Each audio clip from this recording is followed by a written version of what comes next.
قرآن قرآن قرآن آسان درس قرآن۔ الحمدللہ رب العالمین والصلاة والسلام علی سید المرسلین، اما بعد فاعوذ باللہ من الشیطان الرجیم، بسم اللہ الرحمن الرحیم، الصلاة والسلام علیکہ یا رسول اللہ وعلی آلکہ واصحابکہ یا حبیب اللہ، الصلاة والسلام علیکہ یا نبی اللہ وعلی آلکہ واصحابکہ یا نور اللہ۔ سلسلہ ہے آسان درس قرآن، اور آج سورۃ البقرہ کی آیت نمبر 21 سے قرآن پاک کا درس سنیں گے۔ یہاں سے جو آیات ہے اس میں اللہ تعالیٰ کی ربوبیت اور اس کی عبادت کا حکم دیا گیا، اور اللہ تعالیٰ کی عظیم تخلیقات کا بیان ہے۔ ارشاد ہوتا ہے بسم اللہ الرحمن الرحیم، یا ایہا الناس اعبدوا ربکم الذی خلقکم والذین من قبلکم لعلکم تتقون۔ اے لوگو، اپنے رب کی عبادت کرو جس نے تمہیں اور تم سے پہلے لوگوں کو پیدا کیا، یہ امید کرتے ہوئے عبادت کرو کہ تمہیں پرہیزگاری مل جائے۔ الذی جعل لکم الارض فراشا والسماء بناء وانزل من السماء ماء فاخرج به من الثمرات رزقا لکم فلا تجعلوا للہ اندادا وانتم تعلمون۔ جس نے تمہارے لیے زمین کو بچھونا اور آسمان کو چھت بنایا، اور اس نے آسمان سے پانی اتارا، پھر اس پانی کے ذریعے تمہارے کھانے کے لیے کئی پھل پیدا کیے، تو تم جان بوجھ کر کے شریک نہ بناؤ اللہ کا۔ یہ آیات مبارکہ ہیں جس میں فرمایا کہ اللہ کی عبادت کرو، اور وہ اللہ اور وہ رب کون ہے؟ فرمایا جس نے تمہیں اور تم سے پہلوں کو پیدا کیا، جو خالق ہے، جو تمہیں پیدا کرنے والا بھی ہے اور تمہارے لیے زندگی گزارنے کے اسباب فراہم کرنے والا بھی ہے۔ اس نے زمین کو بچھونا بنایا، اس نے آسمان کو چھت بنایا، اس نے آسمان سے پانی اتارا، اس پانی کے ذریعے زمین سے نباتات اگتی ہیں جس سے زندگی کا سلسلہ رواں دواں ہوتا ہے۔ تو فرمایا کہ جو رب خالق ہے اور جو تمہیں پالنے والا ہے اور تمہارے لیے دنیا جہان کی سہولتیں فراہم کرنے والا ہے، اس رب کی عبادت کرو، اس کے ساتھ کسی کو شریک نہ ٹھہراؤ۔ اس آیت مبارکہ میں ایک اور بات بھی ہے۔ ارشاد فرمایا کہ اللہ تعالیٰ نے تمہارے لیے جو زمین میں ہے اسے تمہارے لیے فرش بنایا اور آسمان کو چھت بنایا۔ فرش وہ کہ جس پہ انسان چلتا ہے، بیٹھتا ہے، لیٹتا ہے، اور چھت وہ کہ جو انسان کے سر پہ تنی کھڑی ہوتی ہے۔ جو آسمان کی نوعیت اور جو اس کی حیت نظر آتی ہے وہ ہمارے دکھنے کے اندر بلا شک و شبہ ایسی ہے کہ جیسے ہمارے سر پہ ایک چھت ہے۔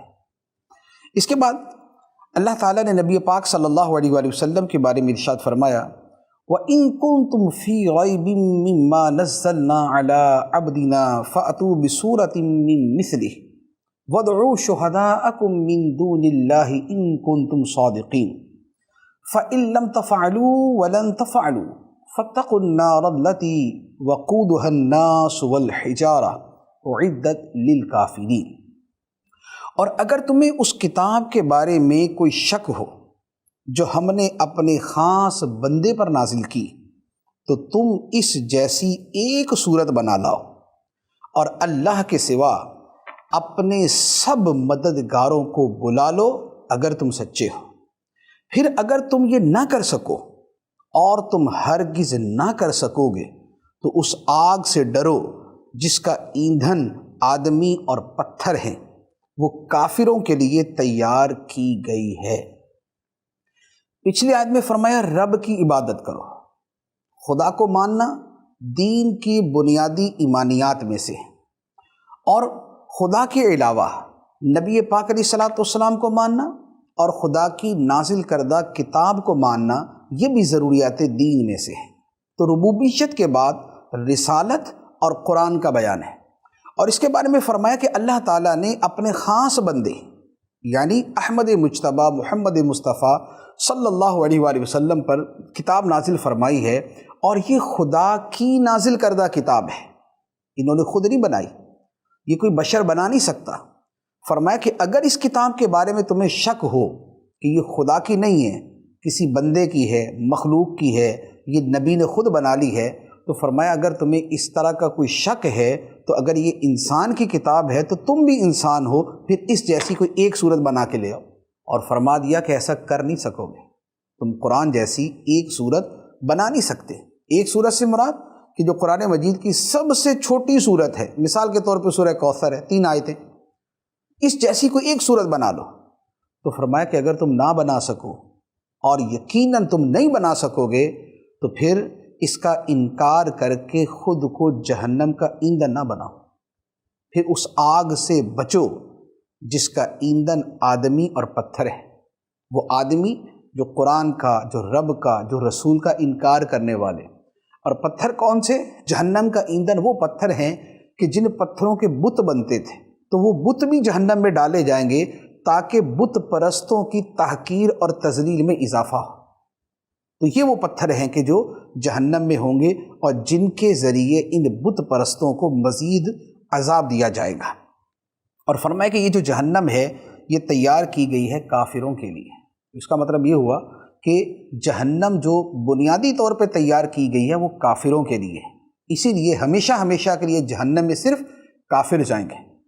مومن اپنے گناہوں کی وجہ سے کچھ ان کی تعداد جہنم میں جائے گی، لیکن ہمیشہ کے لیے نہیں، بالآخر وہ جہنم سے نکل آئے گی، یا تو نبی پاک علیہ الصلوۃ والسلام کی شفاعت سے، یا اولیاء کرام کی شفاعت سے، یا حافظ قرآن کی شفاعت سے، یا کسی اچھے نیک دوست کی سفارش سے، یا خاص رب کے فضل سے، یا اپنی جو ہے وہ سزا کو کسی حد تک پورا کرنے کے بعد وہ جہنم سے نکل آئے گا۔ تو مومن ہمیشہ جہنم میں نہیں رہے گا، ہاں کافر ہمیشہ ہمیشہ جہنم میں رہے گا۔ اب جہنم کا تذکرہ ہوا تو قرآن مجید کا اسلوب یہ ہے کہ اکثر جہاں جہنم کا تذکرہ ہو وہاں ساتھ میں جنت کا تذکرہ ہوتا ہے، جہاں وعید ہو وہاں ساتھ میں بشارت بھی ہوتی ہے۔ اب اگلی آیت میں بشارت بیان کرتے ہوئے فرمایا وَبَشِّرِ الَّذِينَ آمَنُوا وَعَمِلُوا الصَّالِحَاتِ أَنَّ لَهُمْ جَنَّاتٍ تَجْرِي مِن تَحْتِهَا الْأَنْهَارُ كُلَّمَا رُزِقُوا مِنْهَا مِن ثَمَرَةٍ رِزْقًا قَالُوا هَذَا الَّذِي رُزِقْنَا مِن قَبْلُ وَأُتُوا بِهِ مُتَشَابِهًا وَلَهُمْ فِيهَا أَزْوَاجٌ مُطَهَّرَةٌ وَهُمْ فِيهَا خَالِدُونَ۔ اور ان لوگوں کو خوشخبری دو جو ایمان لائے اور انہوں نے اچھے عمل کیے کہ ان کے لیے ایسے باغات ہیں جن کے نیچے نہریں بہہ رہی ہیں۔ جب انہیں ان باغوں میں کوئی پھل کھانے کو دیا جائے گا تو کہیں گے یہ تو وہی رزق ہے جو ہمیں پہلے دیا گیا تھا، حالانکہ انہیں ملتا جلتا پھل پہلے دیا گیا تھا، اور ان جنتیوں کے لیے ان باغوں میں پاکیزہ بیویاں ہوں گی، اور وہ ان باغوں میں ہمیشہ رہیں گے۔ یہ ہے ایمان والوں کے لیے بشارت۔ اب یہ بشارت کس کے لیے ہے؟ پہلی بات تو ذہن میں رکھیں کہ یہاں فرمایا ایمان والے اور اچھے عمل والے۔ ایمان والوں کے لیے بشارت ہے کہ ایمان والے بالآخر جنت میں ہی جائیں گے، ہمیشہ جہنم میں نہیں رہیں گے، لیکن قرآن مجید کا اسلوب یہ ہے کہ بشارت اکثر ایسے دی جاتی ہے کہ ایمان بھی اور عمل بھی، تاکہ لوگ یہ نہ سمجھ بیٹھے کہ ہم نے کلمہ پڑھ لیا اب تو جنت میں ہی جانا ہے، بس ہمارا تو جہنم سے تعلق ہی کوئی نہیں۔ ایسا نہیں، ایمان اور اعمال صالحہ، ایمان اور اچھے کام، ایمان اور نماز، روزہ، حج، زکوٰۃ، ماں باپ کے حقوق، بیوی بچوں کے حقوق، پڑوسیوں کے حقوق، رشتہ داروں کے حقوق، حسن اخلاق، تلاوت قرآن، ذکر الہی، درود پاک، خیر خواہی، یہ جتنے کام ہیں یہ سب نیک اعمال ہیں۔ تو ایمان والا اور اچھے اعمال کرنے والا، فرمایا ان کو بشارت سنا دو۔ بشارت کیا ہے؟ ان کے لیے باغات ہیں، ان کے لیے جنتیں ہیں جہاں بڑی خوبصورت نہریں بہہ رہی ہیں، اور ان جنتوں میں انہیں جب کچھ کھانے کو دیا جائے گا تو یہاں 2 تفسیریں ہیں۔ ایک تو یہ ہے کہ جب کوئی پھل ملے گا، مثال کے طور پہ سیب ملا، انار ملا، تو وہ کہیں گے یہ تو ہمیں پہلے بھی دیا گیا تھا۔ پہلے سے مراد یہ تو ہم تو دنیا میں بھی کھاتے رہتے، یہ انار جو یہاں کھا رہے یہ دنیا میں بھی کھاتے تھے، یہ جو کیلا یہاں پر کھا رہی ہے تو دنیا میں بھی کھاتے تھے۔ تو فرمایا کہ یہ ملتا جلتا ہی ہے ظاہر کے اعتبار سے، ورنہ جو جنت کا پھل ہے دنیا کے پھل سے کروڑوں گنا افضل ہے، اس کی لذت ہی جدا ہے، اس کا مزہ ہی جدا ہے، اس کے برابر دنیا کا پھل ہو ہی نہیں سکتا۔ تو فرمایا ظاہر میں ملتا جلتا ہے، حقیقت میں نہیں۔ اور یا یہ ہے کہ جب جنتیوں کو پھل دیا جائے گا تو وہ کہیں گے یہ تو ہم پہلے بھی کھا چکے، جنت میں ہم تو پہلے بھی کھا چکے، لیکن رب کی عنایتیں ایسی ہوں گی کہ جنت میں وہی پھل جب دوسری مرتبہ کھایا جائے گا تو اس کا جو مزہ ہوگا وہ پہلے سے بھی بڑھ کے ہوگا، پہلے سے بھی بڑھ کے ہوگا۔ پھر فرمایا کہ جنت میں انہیں پاکیزہ بیویاں دی جائیں گی، وہ پاکیزہ بیویاں حوریں بھی ہوں گی، وہ پاکیزہ بیویاں جو دنیا میں ان کی بیویاں تھیں وہ بھی ہوں گی، اور جو دنیا کی نیک بیوی ہے وہ حور سے زیادہ فضیلت والی ہوگی، وہ حور سے زیادہ افضل ہوگی۔ اور فرمایا کہ یہ پاکیزہ ہیں، پاکیزہ کس اعتبار سے؟ کوئی ناپاکی کے ایام نہیں آئیں گے، ہمیشہ پاک۔ اچھا، پھر ان کے دلوں میں کوئی کھوٹ نہیں، کوئی حسد نہیں، کوئی شوہر کا بغض نہیں، کوئی ان کے اندر کوئی بے شرمی کی بات نہیں، یہ ہر عیب سے پاک ہوں گی، یہ ہر عیب سے پاک ہوں۔ فرمایا پاکیزہ بیویاں جنت میں دی جائیں گی، اور یہ جنتی جنت کے باغوں میں ہمیشہ رہیں گے، ہمیشہ رہیں گے، سبحان اللہ۔ اس کے بعد کافروں کا ایک اعتراض تھا کہ اللہ تعالیٰ نے قرآن مجید میں سمجھانے کے لیے بہت سی مثالیں بیان فرمائیں، جیسے کسی جگہ مکھی کی مثال بھی، مکڑی کی مثال بھی ہے، اور اس طرح کی اور مثالیں ہیں کہ جن سے بتوں کی جو ہے وہ حقارت اور ان کا چھوٹا پن جو ہے وہ دکھایا گیا۔ اس پہ کافروں نے اعتراض کیا کہ یہ کیسی خدا کی کتاب ہے جس میں چھوٹی چھوٹی مثالیں دی ہوئی ہیں؟ تو اللہ تعالیٰ نے اس شبہ کا اور ان کے اس اعتراض کا جواب دیا کہ اللہ تعالیٰ اس طرح کی مثالیں بیان فرمانے سے حیا نہیں کرتا۔ کیوں؟ اس لیے کہ چھوٹی شے کی مثال چھوٹی دی جائے گی، چھوٹی سی بات کی مثال ہاتھی سے تو نہیں دی جائے گی، بات چھوٹی ہے تو مثال بھی تو مچھر سے دی جائے گی۔ تو اب یہاں پر اللہ تعالیٰ نے اس کے بارے میں فرمایا ان اللہ لا یستحیی ان یضرب مثلا ما بعوضۃ فما فوقها فاما الذین آمنوا فیعلمون انہ الحق من ربهم واما الذین کفروا فیقولون ماذا اراد اللہ بہذا مثلا یضل به کثیرا ویہدی به کثیرا وما یضل به الا الفاسقین۔ فرمایا بے شک اللہ اس سے حیا نہیں فرماتا کہ مثال سمجھانے کے لیے کیسی ہی چیز کا ذکر فرمائے، مچھر ہو یا اس سے بڑھ کر۔ بہرحال ایمان والے تو جانتے ہیں کہ یہ ان کے رب کی طرف سے حق ہے، اور رہے کافر تو وہ کہتے ہیں اس مثال سے اللہ کی مراد کیا ہے؟ اللہ بہت سے لوگوں کو اس کے ذریعے گمراہ کرتا ہے اور بہت سے لوگوں کو ہدایت عطا فرماتا ہے، اور وہ اس کے ذریعے صرف نافرمانوں ہی کو گمراہ کرتا ہے۔ یہ ہے بیان کیا گیا کہ اللہ تعالیٰ کسی مثال کے بیان فرمانے کو ترک نہیں کرتا۔ حیا سے مراد یہاں پر اللہ تعالیٰ کا چھوڑنا، تو اللہ تعالیٰ کسی مثال کو چھوڑتا نہیں ہے کہ چھوٹی مثال کیا دینی ہے، تو اللہ تعالیٰ چھوٹی مثال دینے پر حیا نہیں فرماتا، اسے ترک نہیں فرماتا کہ جیسی شے ہے ویسی اس کی مثال دی جائے گی۔ اگر بتوں کی بے کسی اور بے بسی بیان کرنی ہے تو جو مکڑی کا جالا ہے اس کی مثال دی جائے گی کہ مکڑی کا جالا دکھنے میں بڑا نظر آتا ہے، لیکن ہوتا کیا ہے کہ اگر ہلکی سی انگلی بھی لگا دے سارا ٹوٹ جائے گا۔ تو اب جیسی شے ہے ویسی اس کی مثال، کمزور شے ہے تو مثال بھی کمزور والی اس کی دی جائے گی۔ تو فرمایا کہ اللہ تعالیٰ اس طرح مثال بیان فرمانے سے حیا نہیں فرماتا، اسے ترک نہیں فرماتا۔ اور جو ایمان والے ہیں جب وہ مثال سنتے ہیں وہ تو کہتے ہیں یہ تو ہمارے رب کی طرف سے، کیونکہ مومن کا کام کیا ہے کہ مومن جب قرآن سنتا ہے تو اب اسے وہ بات عقلی اعتبار سے سمجھ آئے یا نہ آئے، وہ کہتا ہے میرے رب کا فرمان ہے میں نے مان لیا، میرے رب کا فرمان ہے میں نے مان لیا۔ لیکن جو عقل کے مارے ہوتے ہیں اور جن کی عقل جو ہے وہ کچھ زیادہ ہی جو ہے وہ آگے بڑھ چڑھ رہی ہوتی ہے، وہ کہتی لو جی کیا اس سے کیا مراد ہے، یہ کون سی بات کر دی۔ یہ ایسے ہی ہے جیسے آج کے زمانے میں ہوتا ہے کہ جو ایمان والے ہیں وہ کہتے ہیں جو خدا کا جو حکم ہے پردے کے بارے میں، سود کے بارے میں اور دیگر چیزوں کے بارے میں ہم سب کو مانتے ہیں، ہمارے رب نے فرما دیا، اب ہمیں جو مرضی لگے، رب نے فرمایا تو حق ہے، ہم اس کے اوپر عمل کریں گے۔ لیکن عقلی ڈھکوسلے والے لبرلز، سیکولرز، وہ کیا کرتے ہیں، وہ اس میں رنگ برنگی تعویل ہے، نہیں جی وہ اصل میں یہ تو پرانے زمانے کی بات ہے، یہ تو قبائلی زمانے کی باتیں تھی، پتہ نہیں اس سے کیا مراد ہے، آج کے زمانے میں اس کا اطلاق نہیں ہو سکتا، انطباق نہیں ہو سکتا، تو ان کا طریقہ کار یہ ہے۔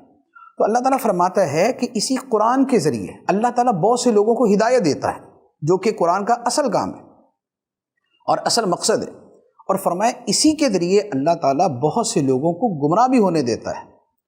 کوئی انکار کر کے گمراہ ہوتا ہے، کوئی شک کر کے گمراہ ہوتا ہے، کوئی غلط تعویلیں کر کے گمراہ ہوتا ہے، کوئی اس میں معنوی تحریفیں کر کے گمراہ ہوتا ہے۔ تو فرمایا کہ بہت سے گمراہ بھی ہوتے ہیں اور اللہ تعالیٰ ان کو گمراہ ہونے دیتا ہے۔ کیوں؟ اس لیے کہ دنیا دارالعمل ہے، یہاں کسی کو پکڑ کے سیدھا نہیں کیا جائے گا، یہاں اس کو اختیار دیا جائے گا، اپنی مرضی سے ہدایت پہ رہے، اپنی مرضی سے گمراہی پہ رہے۔ لیکن فرمایا کہ یہ جو گمراہ ہوتے ہیں، اللہ تعالیٰ اس قرآن کے ذریعے اگر کسی کو گمراہی میں رہنے دیتا ہے تو وہ ہوتے کون ہیں؟ فرمایا نافرمان۔ اب وہ نافرمان کون ہے؟ اگلی آیت میں اس کا بیان فرمایا الذین ینقضون عہد اللہ من بعد میثاقہ ویقطعون ما امر اللہ بہ ان یوصل ویفسدون فی الارض اولئک هم الخاسرون۔ وہ فاسق کون ہیں؟ فرمایا وہ لوگ جو اللہ کے وعدے کو پختہ ہونے کے بعد توڑ ڈالتے ہیں اور اس چیز کو کاٹتے ہیں جس کے جوڑنے کا اللہ نے حکم دیا ہے، اور زمین میں فساد پھیلاتے ہیں، تو یہی لوگ نقصان اٹھانے والے ہیں۔ فاسق یہ ہیں کہ جو قرآن سے ہدایت نہیں پاتے۔ کون سے؟ کہ رب کے وعدے کو توڑتے ہیں۔ عہد الست، وہ جو رب نے ساری روحوں کو جمع کر کے فرمایا تھا کہ کیا میں تمہارا رب نہیں؟ تو سب نے کہا تھا کیوں نہیں؟ تو وہ جو رب سے اس وقت وعدہ کیا تھا اس کو توڑنے والے، تو یہ جو توڑنے والے یہ فاسق۔ اسی طرح رب نے فرمایا رشتہ داروں سے اچھا تعلق بناؤ، تو جو رشتہ داروں سے تعلق توڑنے والے ہیں فرمایا یہ فاسق۔ اور اس کے ساتھ جو زمین میں فساد پھیلاتے ہیں، جن کا کام گمراہی پھیلانا یا ویسے فتنہ فساد پھیلانا یا جیسے عام لوگوں کے اندر فساد برپا کر دینا، فرمایا کہ یہ فاسق لوگ ہیں، یہ قرآن سن کر بھی ہدایت نہیں پاتے، گمراہی پاتے ہیں۔ تو فرمایا کہ یہ لوگ نقصان اٹھانے والے ہیں، یہ خسارہ پانے والے ہیں کہ قرآن جیسا خزانہ سامنے ہو اور بندہ ہدایت کی وجہ سے گمراہی پا لے۔ جیسے آج کے زمانے میں بہت سے لوگ ہیں قرآن لے کے بیٹھے ہوتے ہیں، دن رات پڑھتے رہتے ہیں، تفسیریں بیان کرتے ہیں، لیکن ہوتا کیا ہے کہ جو صحابہ نے تفسیر کیا وہ معتبر نہیں، جو ائمہ مجتہدین نے کہا وہ بھی اتنا معتبر نہیں، جو اولیاء نے کہا وہ بھی معتبر نہیں۔ کیا معتبر ہے؟ جو میں کہہ رہا ہوں۔ تو اب جو میں کہہ رہا ہوں اور بزرگوں کو کسی کو بول دیا یہ بابے ہیں، کسی کو بول دیا یہ ایسے ہیں، کسی کو بول دیا یہ ویسے ہیں، ہم تو ان کو مانتے نہیں ہیں، ہم تو کتابیں ہی مانتے بس، تو یہ اس طرح کی باتیں کرنے والے جو ہیں یہ کیا ہے؟ فرمایا کہ یہ خسارہ پانے والے، یہ فساد برپا کرنے والے ہیں، یہ قرآن سے ہدایت نہیں پاتے، خود بھی گمراہ ہوتے ہیں، دوسروں کو بھی گمراہ کرتے ہیں۔ اس کے بعد اللہ تعالیٰ نے بندوں کو ایک بڑے خوبصورت انداز میں یوں کہہ لے کہ تنبیہ کرتے ہوئے اور ان کے ضمیر کو جھنجھوڑتے ہوئے فرمایا کہ تم خدا کا انکار کر کیسے سکتے ہو؟ رب کے تمہارے اوپر احسانات کتنے ہیں اس کو تو دیکھو۔ اب وہ کیا ہے؟ فرمایا کیف تکفرون باللہ وکنتم امواتا فاحیاکم ثم یمیتکم ثم یحییکم ثم الیہ ترجعون۔ تم کیسے اللہ کے منکر ہو سکتے ہو؟ حالانکہ تم مردہ تھے تو اس نے تمہیں پیدا کیا، پھر وہ تمہیں موت دے گا، پھر تمہیں زندہ کرے گا، پھر اسی کی طرف تمہیں لوٹایا جائے گا۔ فرمایا کہ رب کی عظمت و شان تو دیکھو، تم مردہ تھے، کیا تھے؟ کچھ بھی نہیں تھے۔ بندہ پیدا ہونے سے پہلے کیا ہوتا؟ کچھ بھی نہیں، پہلے تو اصلاً وجود نہیں ہوتا، پھر ایک قطرے کی صورت ہے تو کیا ہے؟ مثل مردہ۔ تو مردہ تھے، خدا نے تمہیں زندہ کر دیا، پھر وہ تمہیں موت دے گا، پھر وہ تمہیں زندہ کرے گا۔ یا تو قیامت میں زندہ کرنا مراد ہے جو قطعی طور پہ زندہ ہونا ہی ہے، اور یا پھر یہ ہے کہ قبر میں تمہیں زندگی دیتا ہے اور پھر وہاں سے تم رب کی طرف لوٹائے جاؤ گے۔ تو فرمایا کہ رب تو وہ ہے کہ جس کی یہ شانیں ہیں کہ حالت موت میں تھے، مردہ تھے تو خدا نے زندہ کر دیا، زندہ ہو تو خدا موت بھی دے دے گا، مر جاؤ گے تو خدا زندہ بھی کر دے گا۔ تو فرمایا ایسے کمال والے اور قدرت والے رب کے منکر تم کیسے ہو سکتے ہو؟ اب اس کے بعد فرمایا کہ اللہ تعالیٰ نے جو تمہارے اوپر اور مہربانیاں کی ہیں اسے دیکھو۔ فرمایا هو الذی خلق لکم ما فی الارض جمیعا ثم استوى الى السماء فسواهن 7 سماوات وهو بكل شیء علیم۔ وہی ہے جس نے جو کچھ زمین میں ہے سب تمہارے لیے بنایا، پھر اس نے آسمان کے بنانے کا قصد فرمایا تو ٹھیک 7 آسمان بنائے اور وہ ہر شے کا خوب علم رکھتا ہے۔ اللہ کی شان یہ ہے، فرمایا کہ زمین میں جو کچھ ہے اللہ نے تمہارے لیے بنایا ہے۔ اب آپ دیکھیں زمین کے نیچے کیا ہوتا ہے، نباتات ہیں، سونے، چاندی، ہیرے، جواہرات، لوہا، تانبا اور زنک اور جتنی دھاتیں ہیں، جتنے عناصر ہیں زمین کے اندر، فرمایا رب فرماتا ہے تمہارے لیے تو بنا ہے۔ زمین کے اوپر جتنے پھل، جتنی سبزیاں، جتنی جڑی بوٹیاں، کس کے لیے؟ تمہارے لیے۔ نہریں رواں، دریا جاری، سمندر جاری، کس کے لیے؟ تمہارے لیے۔ تو فرمایا کہ زمین میں جو کچھ بھی ہے رب نے تمہارے لیے بنایا۔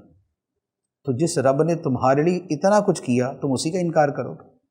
تو یہ اللہ تعالیٰ کی بڑی خوبصورت شان ہے اور بندے کو بڑے خوبصورتی کے ساتھ عبادت کی طرف متوجہ کیا۔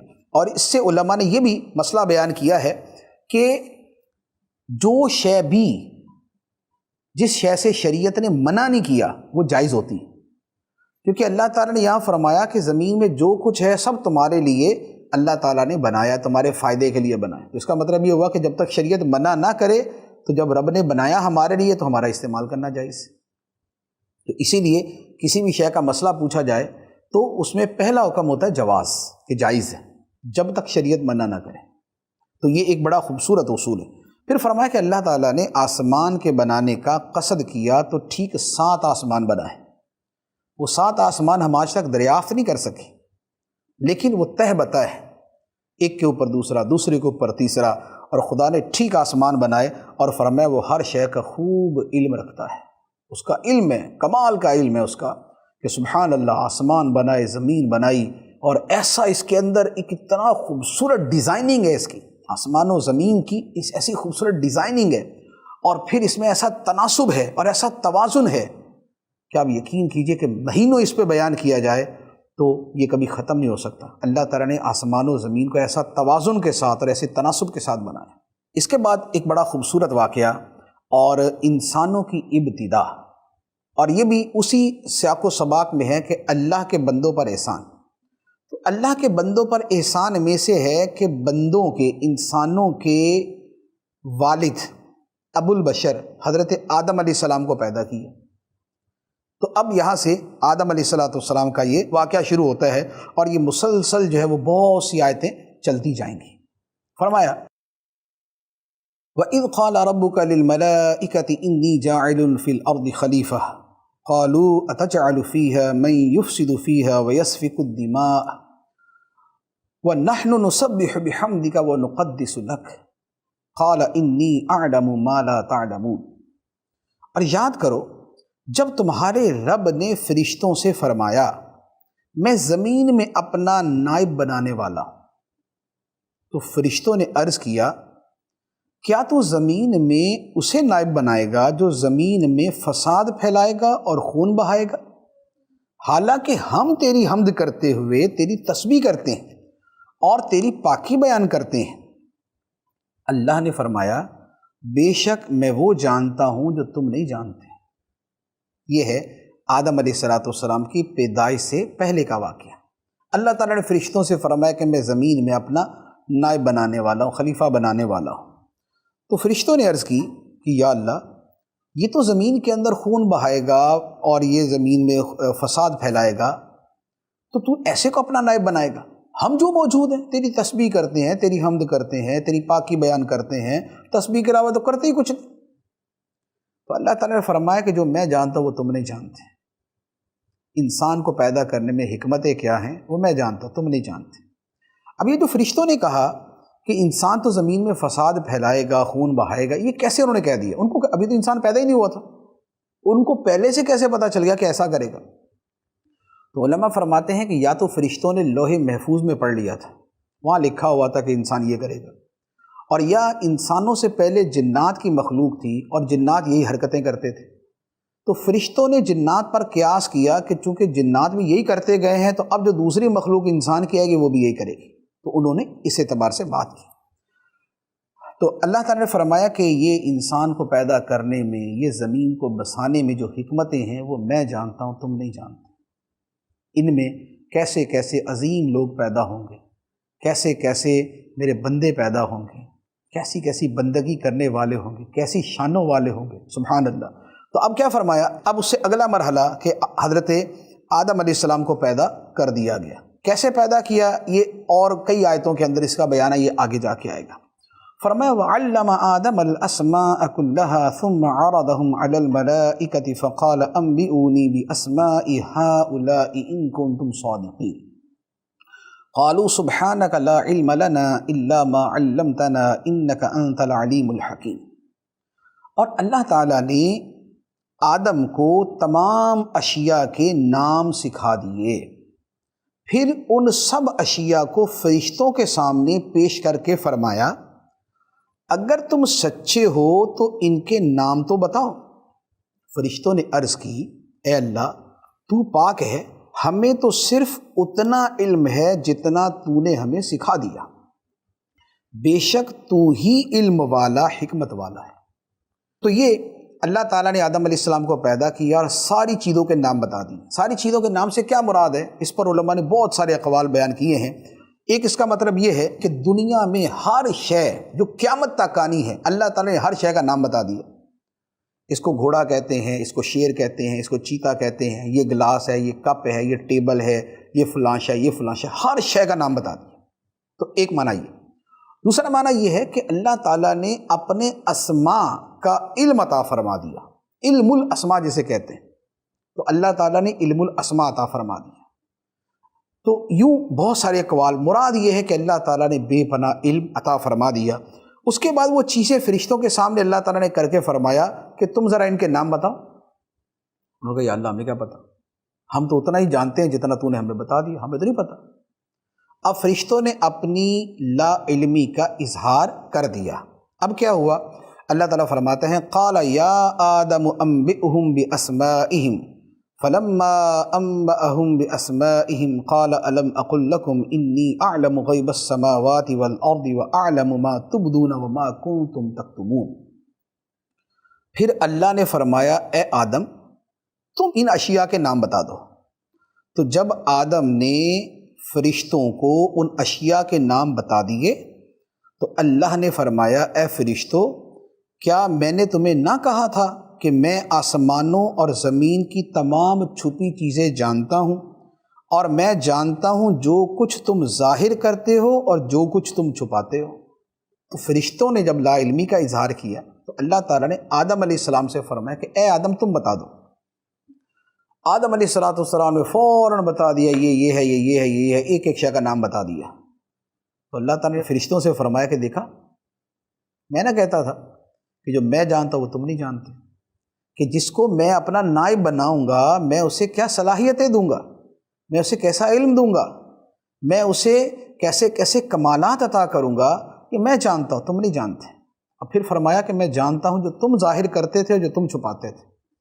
تم ظاہر تو یہ کر رہے تھے کہ یا اللہ یہ بندہ زمین میں فساد کرے گا، یہ خون بہائے گا، لیکن تمہارے دلوں میں یہ بات تھی کہ مولا خدمت کا موقع ہمیں ملا ہوا ہے، ہم تیری بارگاہ میں تیری پاکیاں بیان کرتے ہیں، تو یہ موقع اور یہ سعادت ہمیں ہی حاصل رہے، کسی اور کو نہ ملے۔ تو چھپاتے یہ تھے، بتاتے وہ تھے۔ تو یہ نہیں تھا کہ تضاد تھا اس کے اندر، یہ تھا کہ ایک شے کو ظاہر کر دیا، ایک کو انہوں نے نہیں بتایا۔ تو یہ اللہ تعالیٰ نے حضرت آدم علیہ السلام کی فضیلت بیان فرمائی۔ اب جب یہ اتنا بڑا آدم علیہ السلام کا کمال اور فضل اور شرف ظاہر ہو گیا تو اب اللہ تعالیٰ نے فرشتوں کو حکم دیا آدم کو سجدہ کرو۔ چنانچہ ارشاد ہوا وَإِذْ قُلْنَا لِلْمَلَائِكَةِ اسْجُدُوا لِآدَمَ فَسَجَدُوا إِلَّا إِبْلِيسَ أَبَى وَاسْتَكْبَرَ وَكَانَ مِنَ الْكَافِرِينَ۔ اور یاد کرو جب ہم نے فرشتوں کو حکم دیا کہ آدم کو سجدہ کرو تو ابلیس کے علاوہ سب نے سجدہ کیا۔ ابلیس نے انکار کیا اور تکبر کیا اور کافر ہو گیا۔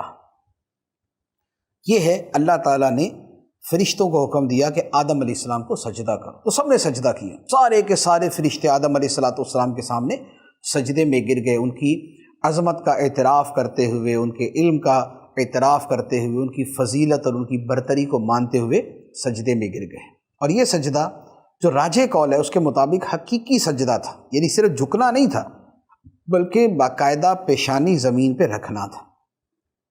اور یہ جو سجدہ ہے اسے کہتے ہیں سجدہ تعظیمی۔ ایک ہے سجدہ عبادت، کسی کو خدا سمجھتے ہوئے سجدہ کیا جائے، یہ اللہ کے علاوہ کبھی کسی کو نہ ہوا نہ ہو سکتا ہے، جو کرے وہ مشرک۔ ایک ہے سجدہ تعظیمی کہ کسی کی تعظیم کے لیے اسے سجدہ کیا جائے، تو پچھلی شریعتوں میں جائز تھا، اور آدم علیہ السلام کے سامنے جو فرشتوں نے سجدہ کیا وہ تو خدا نے حکم ہی دے دیا تھا، تو اس کے جواز میں کیا شک۔ لیکن ہماری شریعت کے اندر اللہ کے علاوہ کسی کو سجدہ تعظیمی بھی کرنا جائز نہیں، یعنی نبی پاک علیہ السلام کو بھی سجدہ کرنا جائز نہیں، کسی ولی کو سجدہ کرنا جائز نہیں، کسی مزار کو سجدہ کرنا، قبر کو سجدہ کرنا یہ جائز نہیں، سجدہ تعظیمی کرنا بھی حرام ہے، ہماری شریعت کا یہ حکم ہے۔ اب سارے فرشتوں نے سجدہ کیا اور شیطان نے سجدہ نہیں کیا، ابلیس نے نہیں کیا۔ اس نے کیا کیا؟ اس نے انکار کر دیا، میں نہیں کروں گا، تکبر کیا، اور تکبر کر کے وہ کافر ہو گیا۔ کافر ہونے کے بعد جو ہے وہ جو معاملہ ہوا تو یہ پھر بہت ساری جگہوں پہ اللہ تعالیٰ نے مختلف جگہوں پہ بیان فرمایا ہے، لیکن یہاں پر جو ہے وہ یہ ہے کہ شیطان کا جو مردود ہونا ہے اس کا یہاں پر بیان نہیں، آگے ضمناً اس کا بیان ہے۔ اب یہ ہوا کہ اللہ تعالیٰ نے اس سجدے کے بعد آدم علیہ السلام کو اور حضرت حوا کو فرمایا کہ جنت میں چلے جاؤ۔ جنت سے مراد وہ جو 7ویں آسمان سے اوپر اور عرش کے نیچے اصلی جنت ہے، دنیا کا باغ نہیں۔ بعض لوگ کہتے ہیں یہ دنیا میں کوئی باغ تھا، ایسا نہیں ہے، اصلی جنت جو 7ویں آسمان سے اوپر عرش کے نیچے ہے، عند سدرۃ المنتہا، وہاں والی۔ تو اللہ تعالیٰ نے فرمایا وہاں جا کے ٹھہرو، اور کیا کرنا ہے؟ فرمایا وَقُلْنَا يَا آدَمُ اسْكُنْ أَنْتَ وَزَوْجُكَ الْجَنَّةَ وَكُلَا مِنْهَا رَغَدًا حَيْثُ شِئْتُمَا وَلَا تَقْرَبَا هَٰذِهِ الشَّجَرَةَ فَتَكُونَا مِنَ الظَّالِمِينَ فَأَزَلَّهُمَا الشَّيْطَانُ عَنْهَا فَأَخْرَجَهُمَا مِمَّا كَانَا فِيهِ وَقُلْنَا اهْبِطُوا بَعْضُكُمْ لِبَعْضٍ عَدُوٌّ وَلَكُمْ فِي الْأَرْضِ مُسْتَقَرٌّ وَمَتَاعٌ إِلَىٰ حِينٍ فَتَلَقَّىٰ آدَمُ مِن رَّبِّهِ كَلِمَاتٍ فَتَابَ عَلَيْهِ إِنَّهُ هُوَ التَّوَّابُ الرَّحِيمُ۔ اور ہم نے فرمایا اے آدم تم اور تمہاری بیوی جنت میں رہو، اور بغیر روک ٹوک کے جہاں تمہارا جی چاہے کھاؤ، البتہ اس درخت کے قریب نہ جانا ورنہ حد سے بڑھنے والوں میں شامل ہو جاؤ گے۔ تو شیطان نے ان دونوں کو جنت سے لغزش دی، پس انہیں وہاں سے نکلوا دیا جہاں وہ رہتے تھے، اور ہم نے فرمایا تم نیچے اتر جاؤ۔ آدم و حوا کو فرمایا تم نیچے اتر جاؤ، تم ایک دوسرے کے دشمن بنو گے، یعنی تمہاری نسلیں ایک دوسرے کی دشمن بنے گی، اور تمہارے لیے ایک خاص وقت تک زمین میں ٹھکانا اور زندگی گزارنے کا سامان ہے۔ یہ ہے وہ واقعہ کہ آدم اور حضرت حوا جو ہیں یہ جنت میں گئے۔ اللہ تعالیٰ نے فرمایا جنت میں جہاں چاہو جاؤ، جو چاہو کھاؤ، سب تمہارے لیے جائز، بس یہ جو درخت ہے اس سے نہیں کھانا۔ درخت کون سا تھا واللہ عالم، لیکن ہوا یہ کہ شیطان چونکہ ان کی وجہ سے مردود ہوا تھا کہ ان کی عظمت کا انکار کیا تھا، تو شیطان نے اینی ہاؤ کسی بھی طریقے سے حضرت آدم علیہ السلام اور حضرت حوا کو وسوسہ ڈالا۔ قرآن پاک میں دوسری جگہ اس کا بیان بھی ہے کہ شیطان نے کہا کہ تمہیں پتہ ہے یہ درخت کا پھل کھانے سے ہوتا کیا ہے؟ اس سے ہوتا یہ ہے کہ اگر تم یہ کھا لو گے تو ہمیشہ ہمیشہ کی زندگی مل جائے گی، اور ہمیشہ ہمیشہ تم یہیں پر رہو گے۔ تو اب آدم و حوا دونوں کو اللہ کا قرب مطلوب تھا، پسند تھا، اور ذہن سے یہ نکل گیا کہ اس سے تو بڑا سختی سے منع کیا گیا، تو انہوں نے یہ سمجھا کہ بڑی سختی والی تنبیہ نہیں تھی، یہ تنزیہی حکم تھا، اگر اتنا بڑا فائدہ ہوتا ہے تو کوئی بات نہیں۔ تو وہ جو تاکید تھی اور وہ جو حکم تھا اس کو وہ بھول گئے، اجتہاد کیا یا اس کی کوئی اور نوعیت ہوئی اسے بھول گئے، اور اس کا وہ پھل کھا لیا جسے منع کیا تھا۔ بس منع کیے ہوئے پھل کو کھایا، بدن کے سارے کپڑے اتر گئے، بالکل برہنہ ہو گئے۔ تو جنت کے جو پتے تھے اسے توڑ کے اپنے بدن کو چھپانے لگے۔ اب اس کے بعد اللہ تعالیٰ نے فرمایا کہ اب زمین پہ چلے جاؤ، زمین پہ جاؤ، اب زمین میں تمہاری اولاد رہے گی، تمہاری اولاد آپس میں ایک دوسرے سے لڑے گی بھی، دشمنیاں بھی کرے گی۔ اب زمین میں ایک مدت تک، کب تک؟ قیامت تک، ایک مدت تک تمہیں رہنا بھی ہے، برتنا بھی ہے، سارا کچھ کرنا ہے۔ اس کے بعد دیکھا جائے گا کہ کون صحیح عمل کر کے آیا اور کون غلط کر کے آیا۔ پھر جنت ملے گی۔ اب ہوا یہ کہ یہ دونوں ہستیاں نیچے زمین پہ آ گئیں، لیکن دونوں اللہ تعالیٰ کی بارگاہ میں توبہ کرتی ہیں۔ حضرت آدم علیہ السلام بھی خدا کی بارگاہ میں گڑ گڑاتے رہے، مولا غلطی ہوگی معاف کر دے۔ اور نبیوں کی یہ غلطی جو ہے، یہ خطا جو ہے، اس میں بھی رب کی حکمتیں ہیں، اور اسے عام لوگ آپس میں بیان کریں یہ جائز نہیں ہے۔ اللہ تعالیٰ مالک ہے، مولا ہے، وہ اپنے بندوں سے جیسے چاہے ان کو معاملہ فرمائے، جیسے چاہے ان کی بات بیان کرے، لیکن اس نسل انسانی کو چلانے کے لیے اور اس نظام دنیا کو بنانے کے لیے اور یہ کروڑوں کروڑ اولیاء کرام کا سلسلہ پیدا کرنے کے لیے ان دونوں ہستیوں نے زمین پہ آنا تھا۔ رب نے اپنے امر تکوینی سے اس کے اسباب بنا دیے اور یہ ہستیاں زمین پہ آ گئیں۔ اب کیا ہوا؟ اب آدم علیہ السلام اللہ کی بارگاہ میں بار بار روتے، توبہ کرتے، تو اللہ تعالیٰ فرماتا ہے فَتَلَقَّى آدَمُ مِن رَبِّهِ كَلِمَاتٍ فَتَابَ عَلَيْهِ إِنَّهُ هُوَ التَّوَّابُ الرَّحِيمُ۔ پھر آدم نے اپنے رب سے کچھ کلمات سیکھ لیے تو اللہ نے اس کی توبہ قبول کی، بے شک وہی بہت توبہ قبول کرنے والا بڑا مہربان ہے۔ آدم علیہ السلام نے چند کلمات سیکھ لی۔ وہ کلمات کیا تھے؟ ایک تو وہ کلمات ہیں جو قرآن مجید میں مذکور ہیں، ربنا ظلمنا انفسنا وان لم تغفر لنا وترحمنا لنکونن من الخاسرین۔ اے ہمارے رب، ہم نے اپنی جانوں پہ زیادتی کی، اگر تو نے ہمیں نہ بخشا اور ہم پہ رحم نہ کیا تو ہم تو نقصان اٹھانے والوں میں سے ہو جائیں گے۔ تو یہ کلمات تھے جو آپ نے سیکھے اور جس پر آپ کی توبہ اللہ کی بارگاہ میں قبول ہوئی۔ اور بعض روایتوں میں یہ ہے، اور یہ بھی حدیث کی کتابوں میں ہے، کہ آپ نے اللہ کی بارگاہ میں عرض کی کہ اے مولا، تیری بارگاہ میں محمد صلی اللہ علیہ وسلم کا وسیلہ پیش کرتا ہوں، میری بخشش کر دے۔ اللہ تعالیٰ نے فرمایا کہ اے آدم، تجھے کیسے پتا محمد کا؟ تمہیں کیسے پتا؟ میں نے تو ابھی ان کو پیدا بھی نہیں کیا۔ تو عرض کی یا اللہ، تو نے مجھے جب پیدا کیا تھا تو میں نے نگاہ اٹھا کے عرش کے پایوں پہ دیکھا کہ تیرے نام کے ساتھ محمد کا نام لکھا ہوا تھا، تو میں سمجھ گیا کہ یہ ہستی تیری بارگاہ میں بڑی مقرب ہے، بڑی محبوب ہے۔ اے اللہ، میں اسی کا وسیلہ پیش کرتا ہوں۔ تو اللہ تعالیٰ نے نبی پاک علیہ الصلوۃ والسلام کے وسیلہ پیش کرنے پر آدم علیہ الصلوۃ والسلام کی توبہ کو قبول فرما لیا۔ تو یہ حدیث کی بہت سی کتابوں کے اندر یہ روایت موجود ہے۔ تو یہ آپ کی توبہ قبول ہوئی، اور اس کے بعد اللہ تعالیٰ نے فرمایا قُلْ اهْبِطُوا مِنْهَا جَمِيعًا فَإِمَّا يَأْتِيَنَّكُم مِّنِّي هُدًى فَمَن تَبِعَ هُدَايَ فَلَا خَوْفٌ عَلَيْهِمْ وَلَا هُمْ يَحْزَنُونَ وَالَّذِينَ كَفَرُوا وَكَذَّبُوا بِآيَاتِنَا أُولَٰئِكَ أَصْحَابُ النَّارِ هُمْ فِيهَا خَالِدُونَ۔ ہم نے فرمایا تم سب جنت سے اتر جاؤ، پھر اگر تمہارے پاس میری طرف سے کوئی ہدایت آئے تو جو میری ہدایت کی پیروی کریں گے انہیں نہ کوئی خوف ہوگا اور نہ وہ غمگین ہوں گے، اور وہ جو کفر کریں گے اور میری آیتوں کو جھٹلائیں گے وہ دوزخ والے ہوں گے، وہ ہمیشہ اس میں رہیں گے۔ تو یہ اللہ تعالیٰ نے بتا دیا کہ تمہارے دنیا میں جانے کے بعد میری طرف سے ہدایت کا سلسلہ جاری ہوگا، میرے نبی آئیں گے، میری کتابیں لائیں گے، میرے پیغام لائیں گے، تو جو مانے گا، پیروی کرے گا، اسے کوئی ڈر خوف نہیں، جنت میں جائے گا، اور جو انکار کرے گا، کفر کرے گا تو جہنمی ہوگا، ہمیشہ جہنم میں رہے گا۔ اور پھر اللہ تعالیٰ نے اسی طرح یہ سارا نظام بنایا۔ آدم علیہ السلام نبی ہوئے، پھر اس کے بعد شیس علیہ السلام نبی ہوئے، پھر نبیوں کا سلسلہ چلتا رہا، اور یہ سلسلہ نبوت ہمارے نبی، آخری نبی، ختم النبیین محمد مصطفیٰ صلی اللہ علیہ وآلہ وسلم پہ آ کے ختم ہو گیا۔ اللہ تعالیٰ ہمیں اپنی ہدایت کی پیروی کرنے کی توفیق عطا فرمائے، آمین بجاہ النبی الامین صلی اللہ علیہ وسلم۔ قرآن